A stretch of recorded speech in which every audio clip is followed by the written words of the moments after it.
আত্মজা অনেক দিন পর আজ বাপের বাড়ি এলাম। হ্যাঁ, আমাদের আসল বাড়ি, যেখানে আমরা জন্মাই, বড় হয়ে উঠি।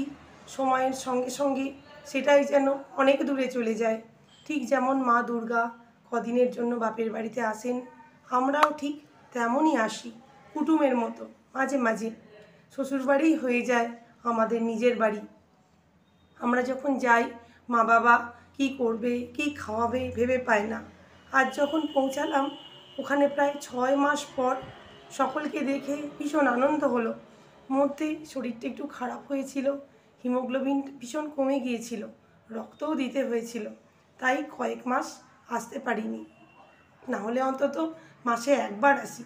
যাই হোক, আজ আসার পর থেকে দেখছি মা আমাকে লক্ষ্য রাখছে।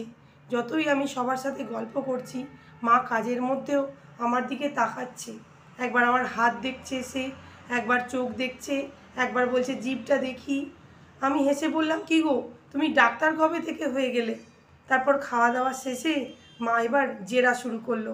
হিমোগ্লোবিন কত, কতক্ষণ রাত্রে ঘুমোই, কটায় উঠি, এমনকি মাথার কাছে এসে চুলের গন্ধটাও শুকলো। তারপর শুরু হলো বকুনি, কি অবস্থা করছিস নিজের? আমি তোদের 3 বোনকে বড় করেছি, তাও এই অবস্থা হয়নি আমার। তোর একটা সন্তান মানুষ করতেই এই অবস্থা? যখন তুই হয়েছিলি জানিস কি অবস্থা হয়েছিল আমার? হাড় কাটা ষাঁড় হয়ে গিয়েছিলাম, তাও তোর কোনো অযত্ন করিনি। শেষ পর্যন্ত একজন কোথা থেকে একটা মাদুলি এনে দিল, তারপর আস্তে আস্তে সুস্থ হলাম। সব কিছু করেছি তোর জন্য, আর তুই কোন অধিকারে এই অবস্থা করেছিস? জীবনটা তোর জীবন নয়, সম্পূর্ণ অধিকার আমার। আমি 9 মাস গর্ভে ধরেছি, জন্ম দিয়েছি, জীবন শেষ করে দিয়ে তোকে বড় করেছি, লেখাপড়া শিখিয়েছি। এই অবস্থা হওয়ার জন্য, এই পরিণতির জন্য? নিজের দিকে তাকানোর সময় নেই, খাওয়ার সময় নেই, ঘুমানোর সময় নেই, মাথায় শ্যাম্পু করার সময় নেই, মা বাবার কাছে আসার সময় নেই তোর। 1 মাস তোকে সময় দিলাম, এর মধ্যে যদি তুই সচেতন না হোস, নিজের যত্ন না করিস, শরীর সুস্থ না রাখিস, আমি কিন্তু গিয়ে তোকে নিয়ে চলে আসব। তোর দায়িত্ব তোর পরিবারকে দেখা, তাদের যত্ন করা।